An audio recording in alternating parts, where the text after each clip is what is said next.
Good evening, everybody. This is Dr. Rao Kulusu greeting you on this Saturday night. Uh, I hope you're all doing good, and I'm ready for a lovely chat with my friends. So I had a good time last night and talking to my friends on Wisdom app and also uh, on the Instagram. Other channels are open but cannot communicate. Uh, So I was just wondering what you are all thinking about uh, the daily life we were talking about, and I thought I will come up and share something that I shared with one of my friends here on the Wisdom this afternoon about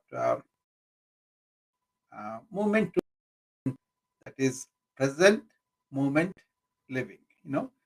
How is that different from planning and doing everything according to the plan, and also really uh,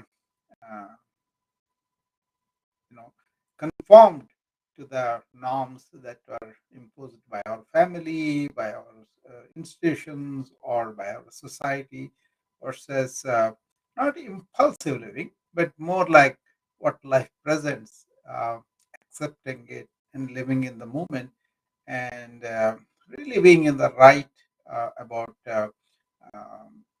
getting the most of this movement, because you are really living from spontaneity and joyfully, and really kind and compassionate to everything else around you.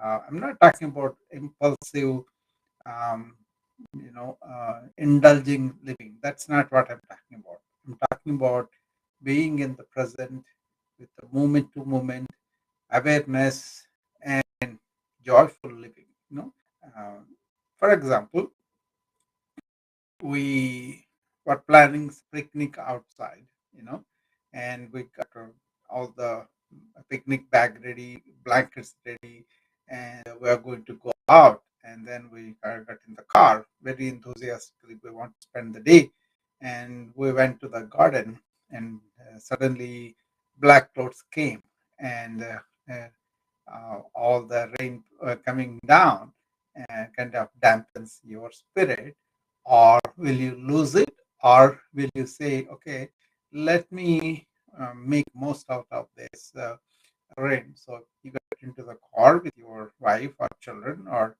whoever you are with, and then start playing music and enjoying the rain as it comes down, um, instead of regretting that you lost that time because the rain came down, and you kind of get angry, curse it nobody, and then you just pour it down, and that's not good, right? But if you can say, okay, I have the free time. I'm kind of in the car with my family or with my dear ones, whatever. And then can I play music? Can I enjoy the rain? Or can I just have good conversation?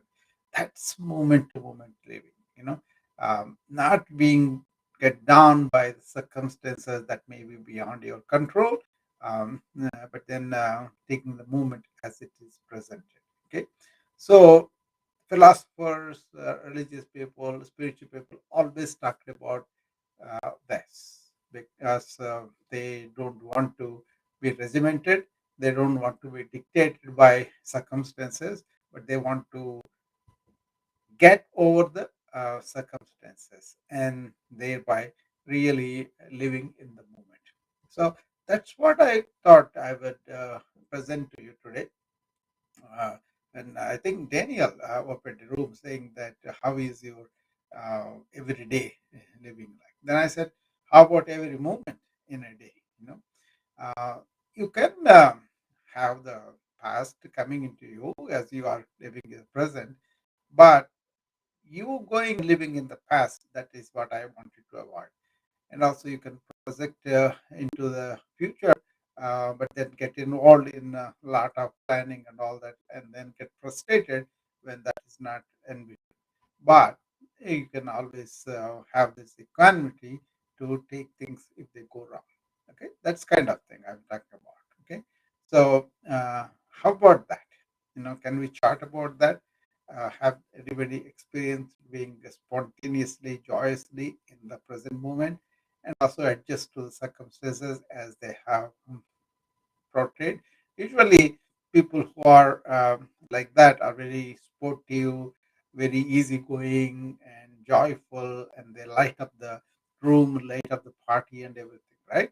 So, even if you cannot be all the time like that, can we perceive that we are not the other way, where we are kind of anxious or depressive easily, or we are kind of sulking something that happened in the past, or really anticipating maybe I will never be able to uh, really be with anybody, then be spontaneous, that kind of thing. Okay, so I welcome my friends to come and join me in this discussion of what is movement to movement living.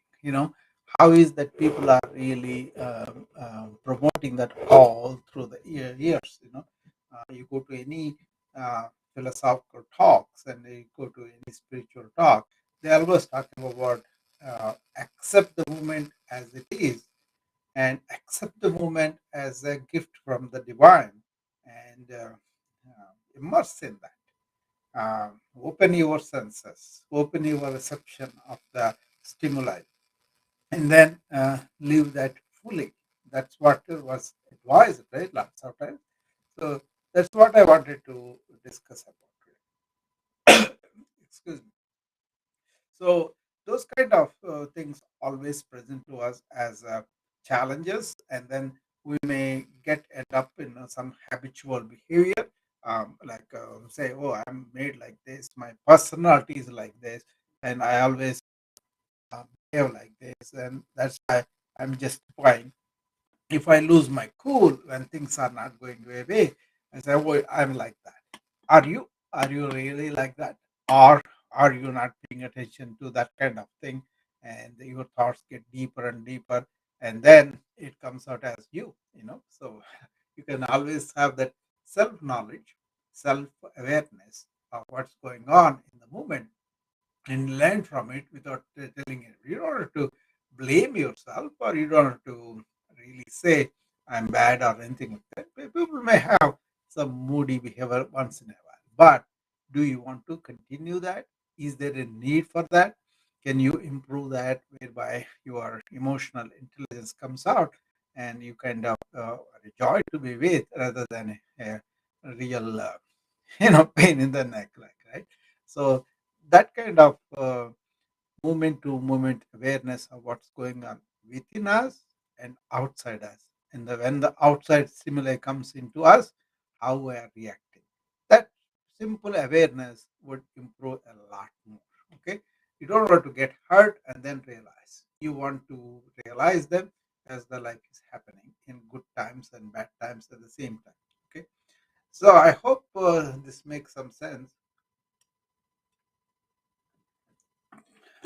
So I wanted to present to you once J. Krishnamurti, I think, he always talked about moment to momentary awareness of the life, you know, and he was a real master at it, because he doesn't have this so-called mind that fluctuates with each situation. Not that he's stubborn, but he's ever new and young in each moment.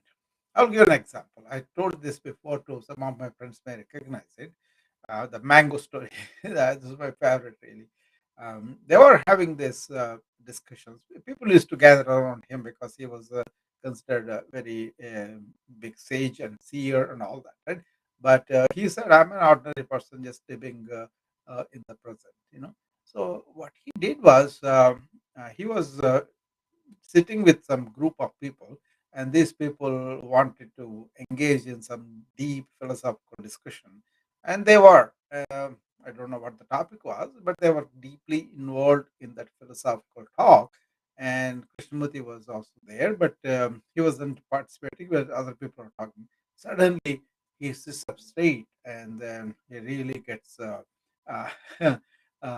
inspired, like, then they thought, oh, he's going to contribute something amazing. Usually things will come out of the wisdom that people were amazed. So they thought he's going to do that.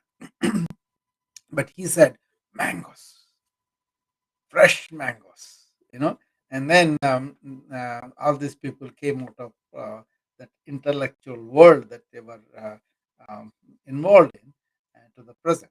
And then they just saw to the door, and then they saw a man walking in with a fresh mango basket, you know, and Krishnamurti was smelling them when the man was down the corridor. So whereas all the people lost in the world of intellect, not that there's anything wrong, but they were lost, right?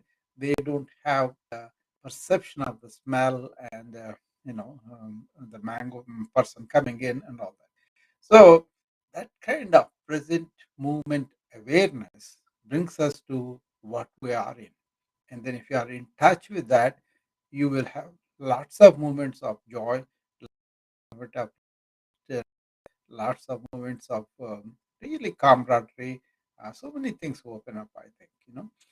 So when you get up in the morning, what do you do?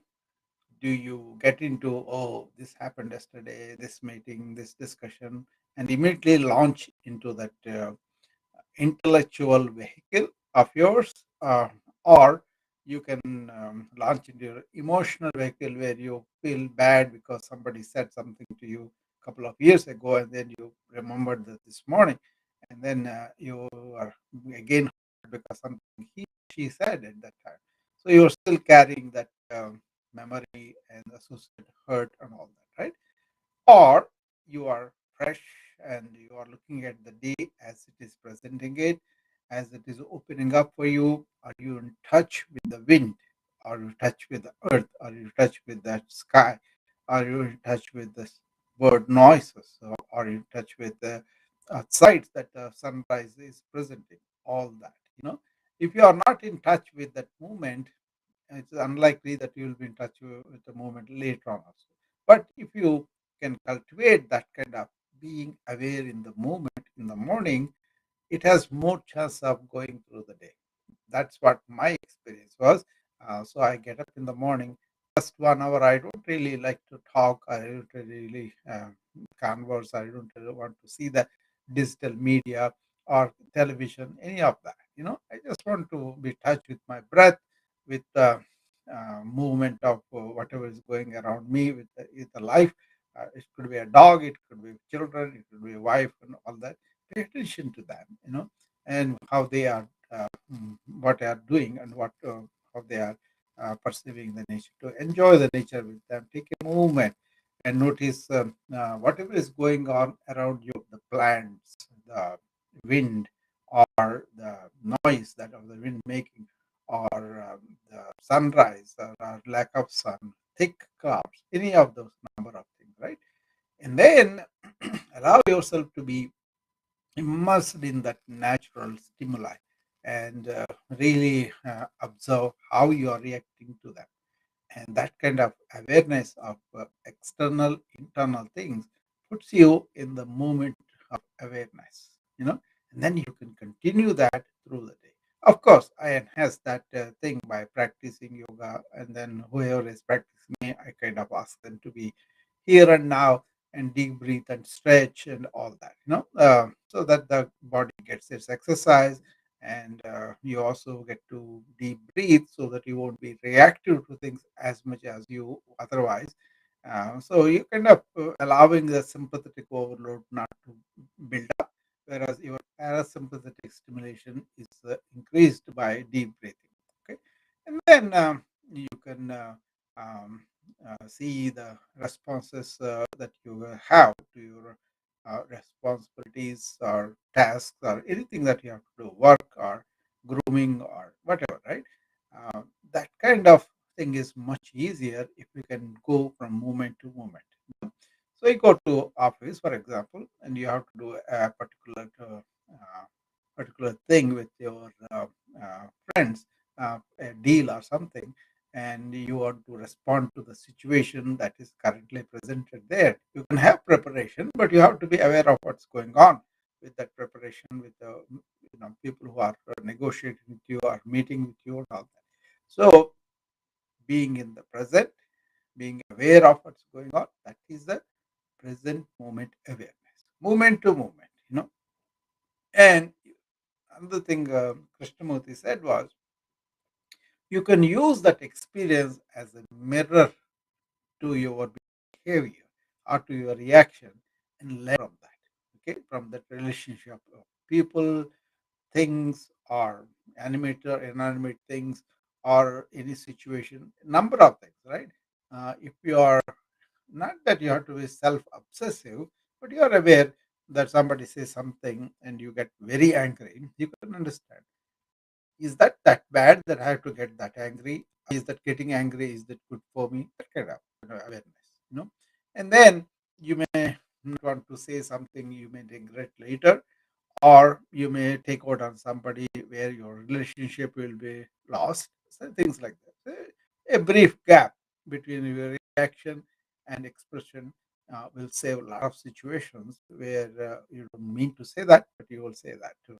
But we call it diplomatic. But then I'm talking about not even react. Like, for example, somebody said nasty thing.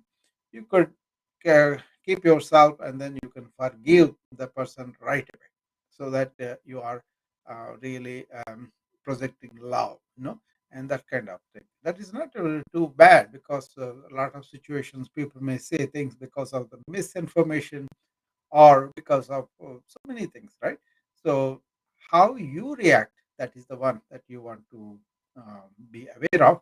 And then the moment you are aware of your anger or fear, you can check it out yourself. The moment you are aware of what's going on emotionally or intellectually, that will lose the steam and it will not continue.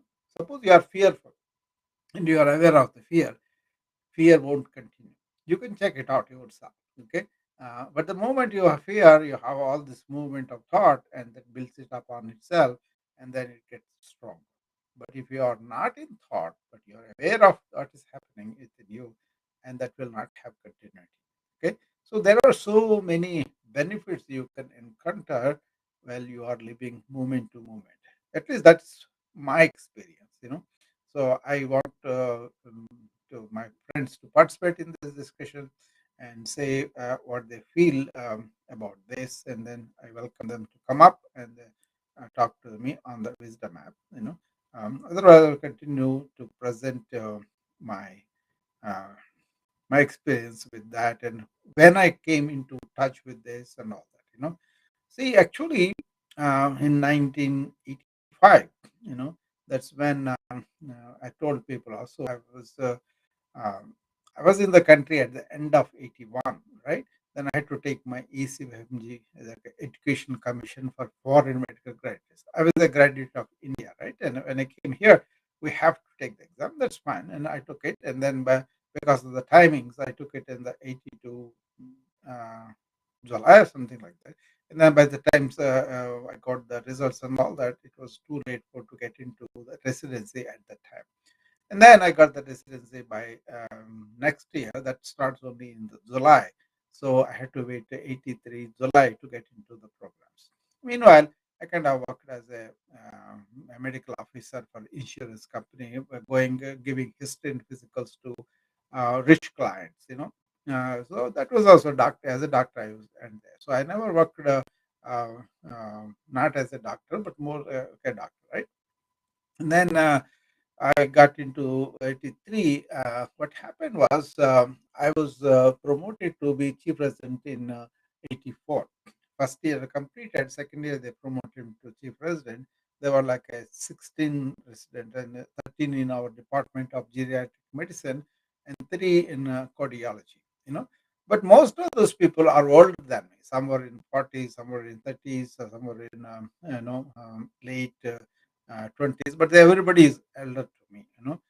So they were kind of very resentful. I got that post, and then um, usual problems happen, right? But I was not equipped to deal with that. I was only 27, I think, at this time. and I was not really equipped. I didn't have any management experience or any of this, people being very nasty and all. I was not used to that. I was brought up in a very heartful atmosphere in India. I stayed only one town, because I was fortunate enough to get my medical entrance exam and then seat in my own town, Guntur. So they had their medical college, and then so I could walk to my house for lunch and eat and come back too. So it was so good. So I never lived in a dorm or hostel or anything. I was always at home, and I had the education completely in that town. From there I came to Chicago State, right? So when I was promoted to chief resident, I didn't have the people skills, I didn't have the conversation skills, any of them. I was just doing everything sincerely because that's how we were bred, right? They saw the sincerity, and then they promoted me as the chief president. And I wanted some things to be done for the department because that was needed for the patients, right? For example, the lot of these were used to not to respond to their pagers. They were taking their own time, or they were not coming in and taking care of the patient, whereas I was going and doing it. That thought, I don't think I did anything big deal. I was just being sincere and normal, right? No. But then I didn't want to tolerate that people are doing it, so I had to speak to them, and then that really rubbed them wrongly. All in all, what happened was I was stressed out to the max. I didn't know what to do. I didn't know what to talk and all that with them. So every day some clash was happening. Few days like that, immediately I thought, oh my God, this is too much. But then, fortunately, I went to this place called Oasis. It is on the lake, Lake Michigan, right? On the downtown. And then people came there to listen to talks that were philosophical, spiritual, religious, whatever. They kind of lifted the spirit of the people who came there to listen to them. And that's why they called that oasis. My friend took me there because he was going to this talk by Krishnamurti, Jay Krishnamurti, Jittu Krishnamurti. So it was a video talk. It was already done before, and they were just playing it. And the people are very serious about his talk, and everybody's silent. Everybody is listening intently what he was talking about. And all. So I also paid attention to that because nobody in the mood to talk to. Okay, and what happened was he was saying something very compassionately, and that kind of touched me deep within, where all the movement of thought I was having about this, because it was going round and round in my head. Oh, that guy did not do this guy did not do this, or they took unnecessary leave at this time. How will we cover the patients and that ward, like that? So all that completely stopped, and I was really blessed with the silence, because something he was saying about how what we think is thought, that should not be so prominent in us, that shouldn't be dictating to us what we go through the life experience. Thought is thought, that is happening to you. Why are you so enamored and really sticking to that? You know? Somehow, the mechanism, later on I understood a lot of it, but then at the time, that was a revelatory experience. It's like kind of uh, uh, that kind of movement seemed really trivial, unnecessary, and also it is giving me a lot of stress and strain within me. The moment it stopped, it was like such a blessing, such a nice feeling. I was not doing anything like a prayer. I was not a believer. He actually talks about that. He invites us to um, invoke our intelligence rather than just the thought. Okay. So anyway, that clicked, and then I was so blessed with that. And then I drove home in a very, very joyous, peaceful, blessed state. And then the man is not even present, right? He was on the video, and then what he was talking about was so uh, intense, and I was just able to follow that along. And later on, I understood what he was talking about. ending of thought. He was talking about ending of psychological thought. He was talking about being in the moment, in the present, not in the past, not in the future. Okay, all those things made a lot of sense because I had to embark on a deeper study of what he was talking about. One thing was he never wanted to be identified as a Hindu or as a Indian or any of it. He is a person of the earth. He is a person that belongs to the human being clan, and everybody is equal to him. In his mind, also never had this tendency like that, right? He doesn't have any affection for religious or psychological structures, political structures. Everything he kind of pieced through and showed you who you are, what you are in your relationship mirror. He called that the mirror of relationship. You could see yourself how you are reacting. So that's how it started for me. And then there's a major, major struggle in me about he was talking about ending of thought, but I was brought up on thought. I was learning medical books. I was understanding the scientific thing, and I was very happy about that. And then I kind of did very well with understanding and doing all of that. And then I was always brought up like you have to think correctly, you have to think nicely, and you have to do stuff after thinking deeply and all that. So I was confused. I was brought up on thought is good, everybody should have it. And then he's talking about a state where thought is not going to be dominant in you, but rather it should be your servant. Once I understood and came out, this is the result where you live in the present moment using your faculties as your tools. And the question came up later on, are there only thoughts or is there something called mind? That Ramana Maharshi solved it. He said it's all thoughts, there's no set mind. If you can understand that, then you will be in the present all the time. So that is how it has evolved. It's a kind of short, but I don't want to complicate the subject, but it's a spontaneous, thoughtless, awarenessful movement I experienced. And then I investigated into that. And then I found out where the place of thought is, where it is not, how we can be very compulsive, and also how you can allow the thoughts to go and land in our brain in a uh, we call this now neuroplasticity. What happens is if you are thinking about one particular thing all the time and you are unconsciously thinking about it, it has the habit of becoming an ingrained thought in your cortical structures, whereby the neuronal path that you have developed, either positive or negative, can act on its own. Suppose you are cultivating only optimism, hope, and positive vibe, and that could be a neural path in your mind, in your brain. Okay. Otherwise, there's no real mind like that's the argument. And I could perceive that, I could see that. Then the additional benefit for that was nighttime with a peaceful sleeping, so you're not taking anything into the sleep. Okay, I'm worried about this. And get up in the morning and worry about it. Not like that. See, it's more like a you kind of bury all those things right away as they're happening when you are doing movement to movement living.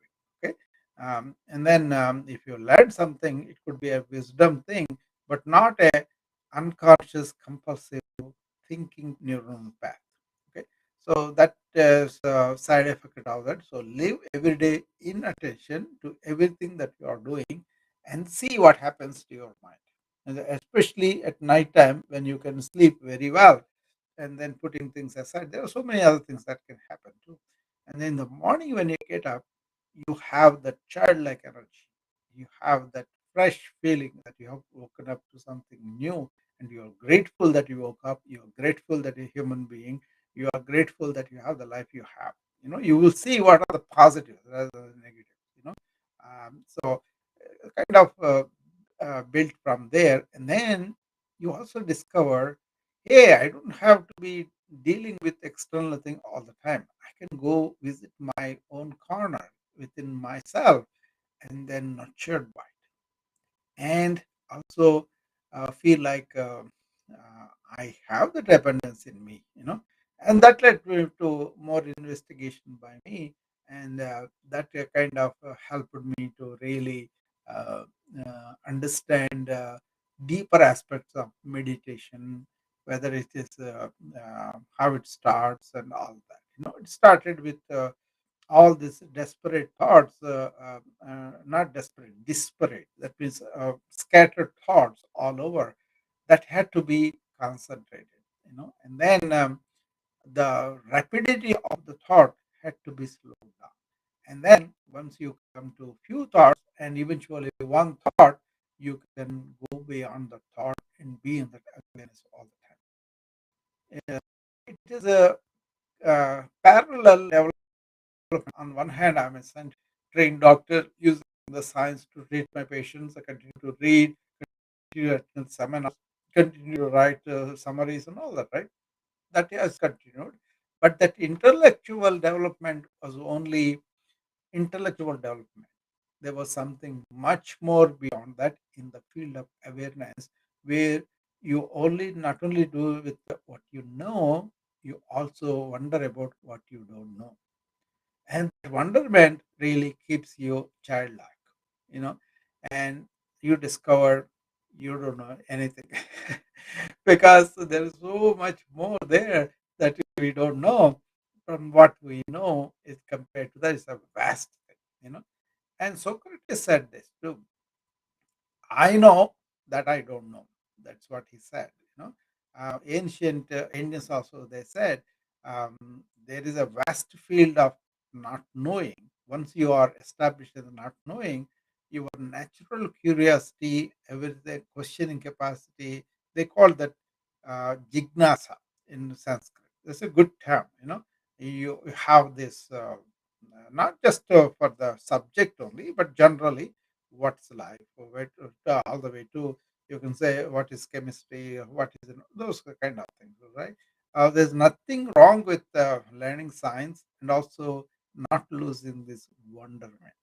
Then you really become a human being with the feelings and emotions and also this curiosity, this wonderment, and then as you study deeper and deeper, and you will see that you are discovering them. You are not really borrowing anything from anybody, but with your own perceptive ability, your own observation ability increasing, not just scientifically, but also just curiosity for anything. Your perception ability goes to so much. That's what I was describing with Krishnamurti when he smelled those mangoes and all that. He talked about perception. He didn't emphasize many other things, but this one he really emphasized. Instead of thought only, can you have perceptive ability? This was a major part of his schools also. In that, kids are really trained to awaken their intuition and also awaken their perceptive ability to the extent that they can. Thereby, they kind of went into the forest like area, and they followed the small bugs and small trees and everything nature as a hopper. They didn't describe them to them. They allowed them to discover them. They allowed them to be curious about things, and thereby their perception really allowed them to. One of the practices they had was they had this morning sunrise, and and then evening sunset, right? So they are in the middle of the hills. They are very very old hills, and they are very black stone like, but they're very hot also. The kids who are enrolled in those schools in the morning, they're supposed to get up and stay in front of the sun rising and watch it and discover it silently, not talking to everybody and all that. So that's how they improved their perception. They also asked them at the end of the day too to go and watch the sun. So they promoted being in touch with the nature in so many ways. So in modern times we call it forest bathing for stressed out people. They have asked to go and spend some time in the thick jungle, like not necessarily forest, but in the forest preserves that we have in Chicago and among several suburbs. I used to visit them, go there. We don't see many animals, but we see birds. We see some. One time I saw Russell Viper, but otherwise it was going on its own way. I used to go on my own and then enjoy the quietness, enjoy the wind and everything in that particular. Even if it was very cold, I used to go all dressed up, layered clothing. That's how I acclimatized to the cold of Chicago because I came from India where it used to be summer 117 was the max I saw, you know. So it was very hot with hot winds and all that. From that coming to minus and below the 082, I think I saw wind chill factor something like that, and temperature was minus 20. That was the worst I saw. So it was kind of I had to acclimatize my body by allowing myself to be walking in the forest, and at the same time, this forest bathing also helped not to be stressed out with a lot of things. You are what you do in the forest bathing is suppose a bird is going and the bird is making noise. You allow that stimuli coming to you, and then you don't respond to the stimuli in a negative way. You just observe it, and that is the one which is relaxing. See, lots of times people lost this art of spending time in a relaxation. Like for example, when we were growing up, we had no TV, no no radio also. So we used to gather around the dining table, sit with my brothers and sisters and all that, and also my friends. Whoever used to come and visit us that day, we used to keep them for dinner. That was the tradition of Indian culture. So we used to have guests all the time, and we used to eat whatever is available, and then we kind of we are not calculated about that at all. But around the dining table, just had chatted with something, nothing too much. Maybe some movie we saw, some thing that happened in the school or something like that. We used to talk about it, and then while we were talking about it, we were relaxing. We were not really having a deadline or goal or nothing like that. We were just relaxing. But the exams were there and the jobs were there that they had even those people also. My brother used to work, but he used to come and sit down and have a nice chat with them, just to talk about things. And then we had time to slow down. We had time to relax. I think that's what we need to revisit back. So in my burner coaching, I encourage people to put away these devices for a while and spend quality time with children or the spouse or other people too. Lots of times we don't want to say anything to them, but just allow ourselves to relax between the things. This rapid pace of life can be looked at, and then maybe we are doing a lot of unnecessary things. We can cut down like that. This my suggestions of how I handle my own stress, because I don't want to be pushed. I don't want to be driven by things, because I can choose what I want to do, what is the most meaningful, important thing for me, and then do that. And the rest of the time, just be natural. Forest bathing is one of those things that you can do every day in the morning and in the evening, and allow yourself to be immersed by the nature. That's a wonderful thing for your immunity and also for your stress. Okay, so um, I think I was talking about movement to movement awareness, and as I'm in the moment now communicating with it, I was wondering how everybody's experience with this. Are you immersed in the compulsive unconscious thought? Are you losing moments that you regret later? Oh, I missed the sunrise today, or oh, I missed that beautiful waterfall, or anything like that. Suppose you go to a town, you are busy with the business, but you hear that there's a beautiful waterfall around it, but you cannot adjust your time to go there. You may be regretting it. Instead of that, if you plan bit additional and cut down the thing that you don't have to do. Maybe you could have gone there to the waterfall. So those kind of decisions can be made. So moment to moment living, being attentive in every moment, really helps you to relax and eventually sleep very well. That is one thing that people talk about. Otherwise, as each moment is happening, you are accumulating from that moment and you are involving in the thinking continuously.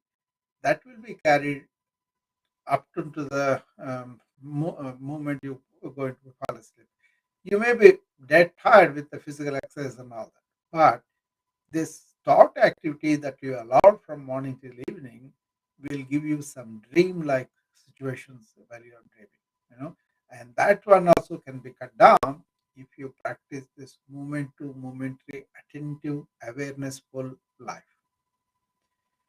I think that that is what the secret of good sleep that I have. Also, I do other things too. So when I sleep, even if my externally so many challenges are there, once I prepare to sleep, I kind of, you know, basically, I don't have this continuous movement of thought. So I'm aware of the bed, I'm aware of the things happening, and everything is shut down from morning. Um, it doesn't really recur and then go on. Even if I'm talking, I do talk in a lot of clubs on the clubhouse and also wisdom too. When I'm talking and all that, I want to see at the end of it, am I accumulating anything or it's all just express myself and that's it. We don't have to say that, oh, how many people listened, how many people took it, how much of all those things are unnecessary, right? Just want to relate to people. I come on, I talk, and then that's it. But if they want my time, if they want me to give all the concentration, everything, that's not possible.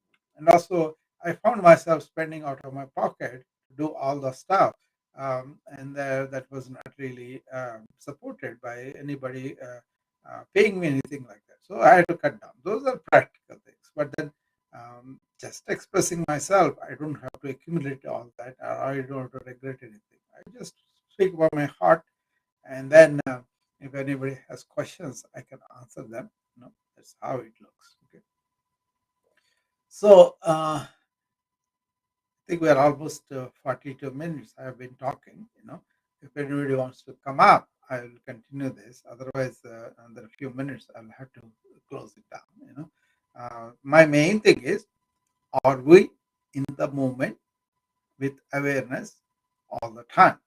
Is that possible, or are we so immersed in thinking that we cannot know how to stop the thinking? You know, so is that wise to continuously think, to continuously engage in thought, and later on maybe take some things to sleep?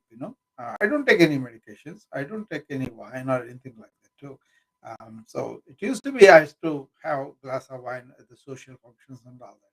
But as my meditation thing has improved, I cannot even smell the wine or even the NyQuil. If I do it, I get knocked out. So I said, this is not a good thing, so I don't have to do it. I just sleep very well, and then in the morning when I get up, I have a really good full energy, and then I go from there. So I think it's a few years since I really took a glass of wine or something like that. Maybe before 2013 or something like that. Maybe I have taken something once in a while. That also. Even then, I was noticing as the practices of this attention, concentration, meditation, all this going on, understanding. And one thing was, I just don't want it to read about it. I want to see, is this real in my life or not? So they have these practices in Indian uh, culture. They called Shramana, Manana, Nididhyasana. 3 steps to be spiritually learning and implementing them. Right? What they said was, whatever you believe, that's okay. But when somebody is trying to tell you something, you want to listen completely with an open mind, open heart, right? That is the first thing. Okay, I listen to somebody saying something, and then, is that real or is the man is telling me something that is his own opinion, then go and investigate, find out the truth about the matter. Don't believe anybody like that. Okay, that was the second thing they said, manana. That means you have to reflect on it, you have to investigate it, you have to see the truth or false of it. And then out of all that, you discover, okay, this is truth, it holds the standards that I have, and that I'm going to um, follow this. And then it's called nididhyasana, allowing the truth to be reflected in your life. If you can do that, then you are going to be putting these principles of spirituality that you discovered.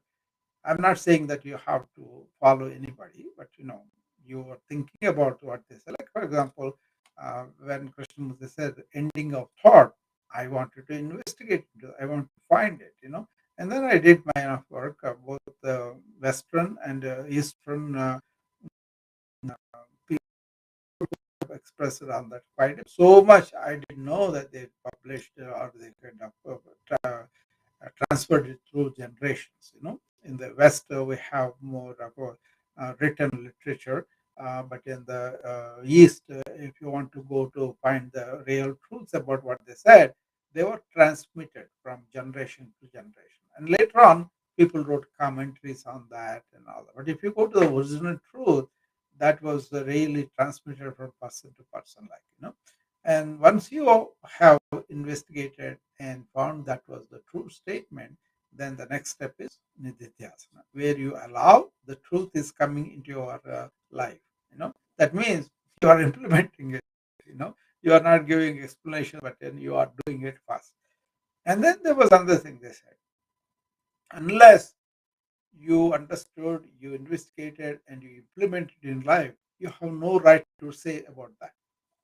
And that also appealed to me because that forced me to look into my own implementation. Is it happening or not?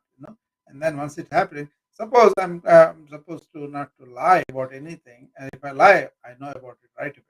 You know, and then I will correct it right away. That kind of. So that is what I wanted to share with my friends today. I kind of want to make it chat with my friends so that it won't become more like a speech, but it is ending up my speech. At least I related my life and explain to you what are the things that happened, how I ended up being aware moment to moment, and how blessing that is. So I'm just inviting people to look into that and find out the truth about it, and then you can see whether implementing or not.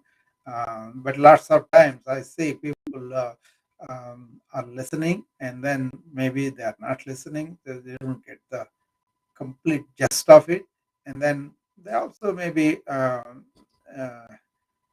not really following up on that particular truth because they may have different understandings, different things already occupied in their mind, and so they don't want to listen to anything new other than what they know. You know, and then there's no point of implementing because you never accepted it, right? You never took it seriously. So all those things can go on, and people can be established in their own conditioning, and they are not aware of it. That's also is up to them. It's their life. There's nothing to judge or nothing to say that you are going to suffer. People do at their own journey, at their own convenience. All you can do is you can try to give the explanation or whatever happened to you and others. So that's what I'm doing. Okay? Anybody wants to come up, or should I close the room? It's almost 49 minutes, I think I've been talking. This is also something I learned on this Clubhouse app and also Wisdom.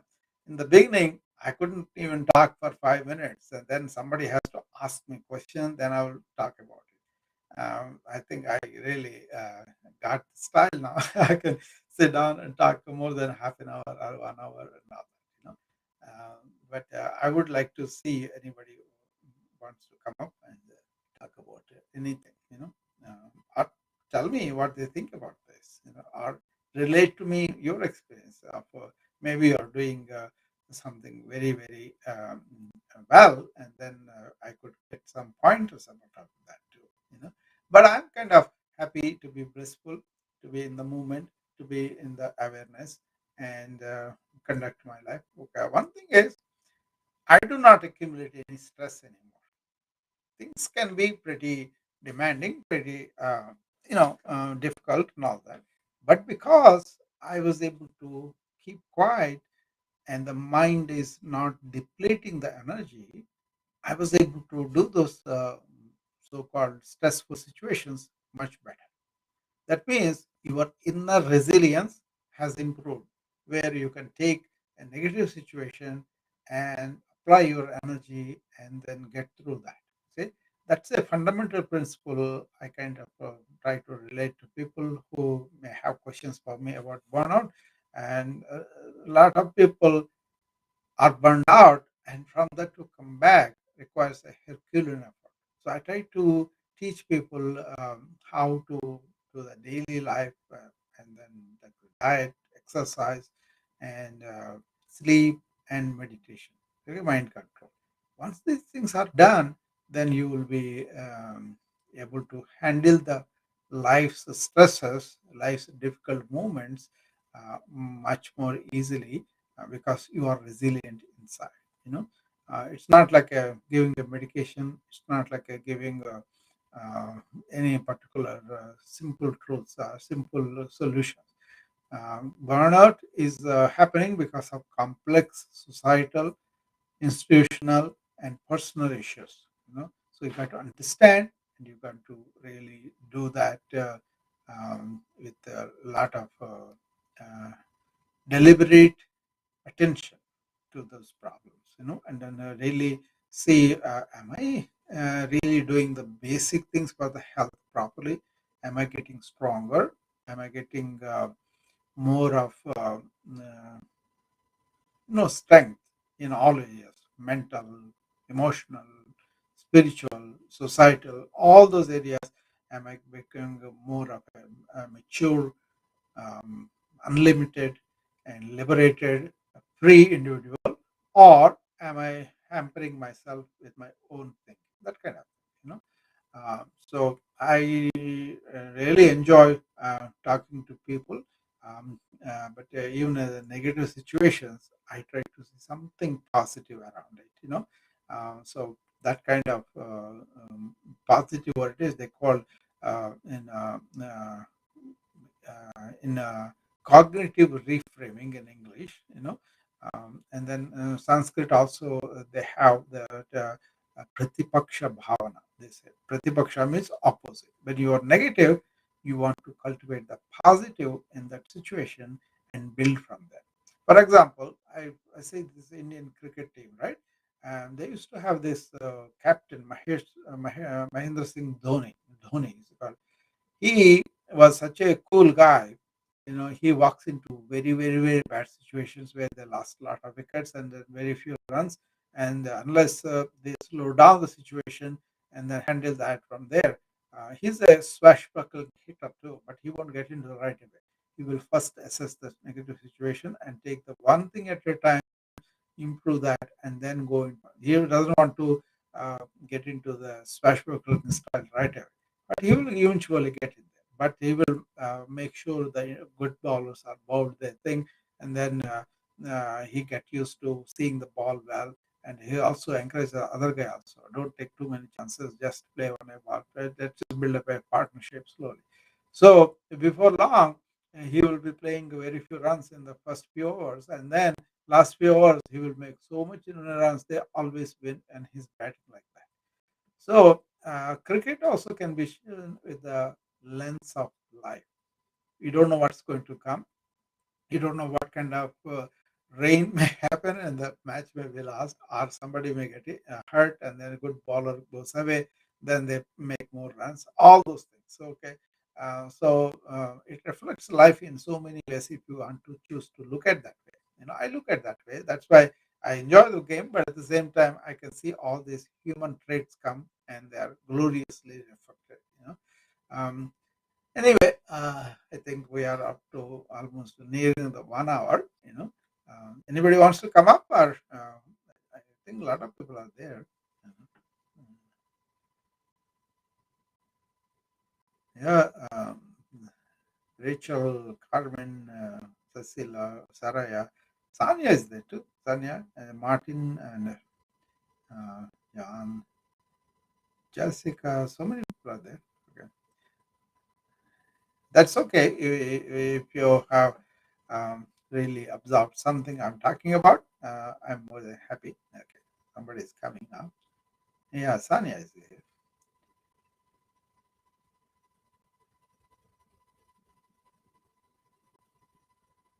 Hi, Sanya. Finally came up, huh? Okay. So, happy Saturday. Yeah, yeah. So, what do you think? Were you listening or just joined?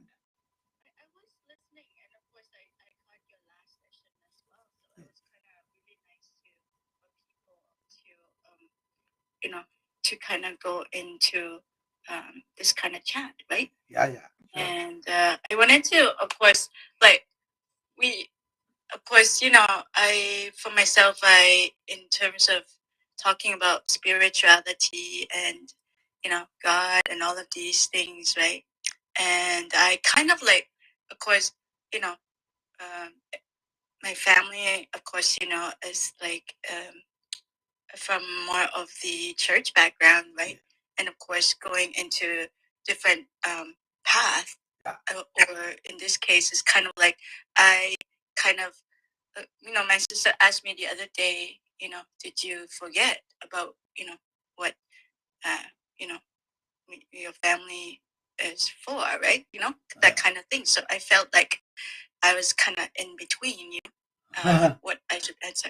I'm not talking about any religious stuff, though. I'm talking about our own attitude towards life.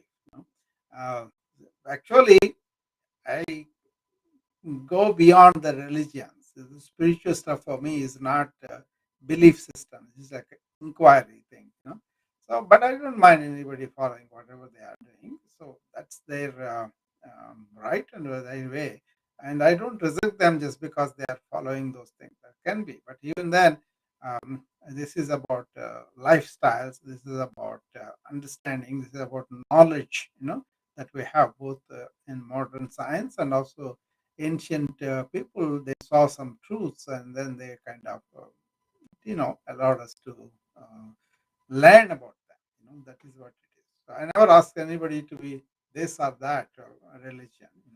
So I don't know why that question has to come. The truth is truth, right? Whoever it is. So, but even in India also, I encounter this resistance because they are stuck with something. One family, they are stuck with temples and all that. They don't understand what the temples mean, what the temples represent, what is that behind that energy. So it's very simple for me to see that energy that is around us, within us, universal, that is there. So you're always reverent to that. But I don't want to give it to certain shape and say everybody has to be that. That's not there.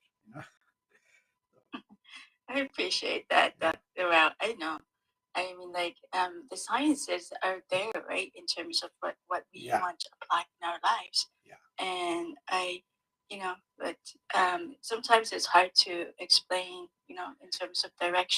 For me, more than the scientific thought, the spiritual insights are more significant. They go beyond not just human beings. They go to all living beings and the planet, and also they go beyond certain thought systems. They go beyond the limitations of the thought systems and then really show us what is what. And just being analyzing as a scientific person, I wouldn't have got the peace and quiet and bliss that I got with the spiritual understanding of those insights.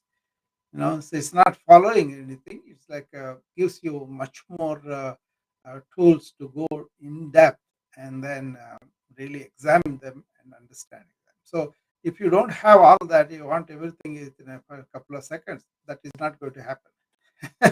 So that is what I worried about a lot of people with AI also. They want everything in 3 seconds. And why? what is the hurry? What are you going to do after that 3 seconds? You know, so that they have to determine themselves. You won't get a blissful, stable, emotional or intellectual interior if you want everything small. Even science also, we had to learn the alphabet took long time. Then all the basic principles we had to learn. But if you take the uh, thousands of years and a few hundred years of whatever scientifically explored, there is a blind spot for scientifically evolved people to think whatever they know is the only thing. Real scientist will not think like that. He will accept the truth as it is changing, as it is presenting. You know? Yeah, I appreciate that. Just because, of course, in terms of like if we're gonna talk about the things that I learned from not only your shares and what I'm getting to know and finding that truth that you're talking about, right? Yeah. And understanding the sciences behind it too. And I Yeah. found the benefit in what the What I learned, process that we did what I to. learned was, anybody says anything, that's fine. But then real learning happens when I turn myself inward and find out.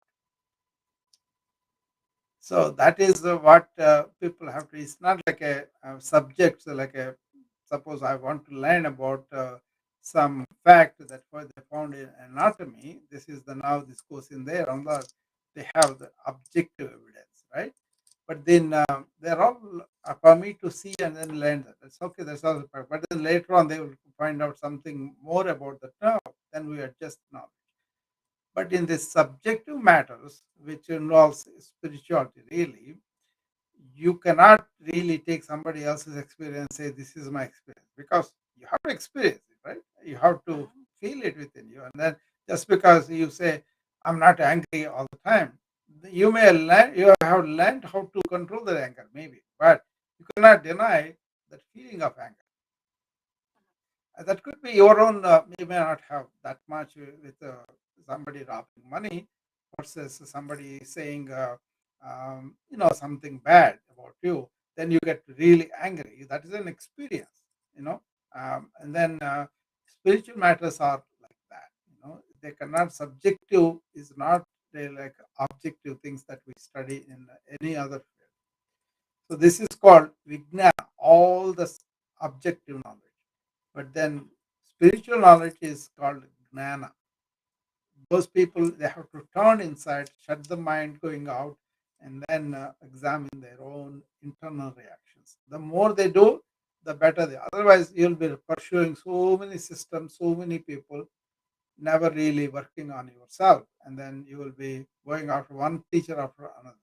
Okay. So that's my experience. So turning inward, having the intuitive knowledge by yourself on yourself, and that reveals a lot Yeah, thank you. more. I was just like, of course, listening to yourself and Creed and of course Martin John, and yes, it was quite enlightening yesterday. Yeah, So I appreciate, of course, your chats all the time, right? Because I they're think always that's like one of the instigating. limitations of the social media.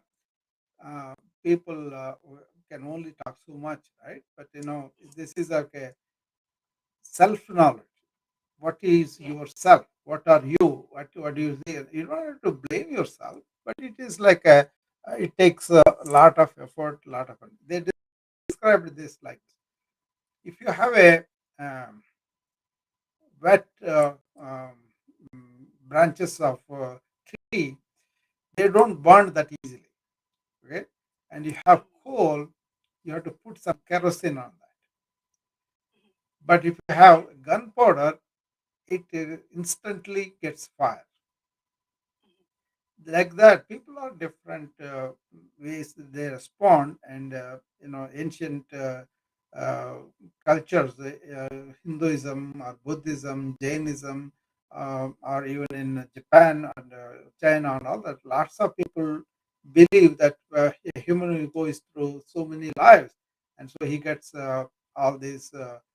perfection of soul after so many lives. You know, so some people may come like gunpowder, some people may come like coal, some people may come like that wet tree. You know, so according to that, so there is no hurry not to blame ourselves or anything. We just uh, the more you look inward, the more I think you will be spiritually awake and aware. You will be awake from your own mind. That's kind of Thank so. you, Dr. Rao. It's Yeah, good to see you on here. yeah. Okay. Take care. Bye Bye. bye. Bye. All right. I think at least Sanya came up. So that's good. Anybody else? Okay. Okay. All right. It's beyond 1 hour anyway. I thought I would talk over 1 hour. All right, everybody. I hope I made some sense, and I hope people have any questions. You can always communicate with me. Otherwise, I'll see you back again some other time. Thank you.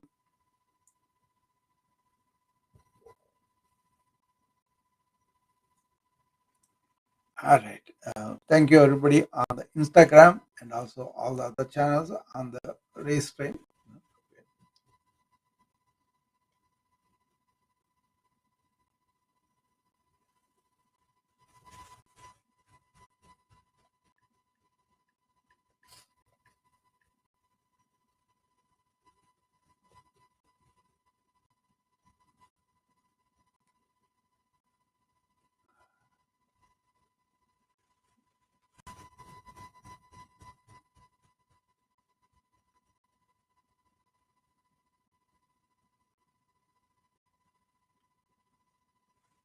Okay.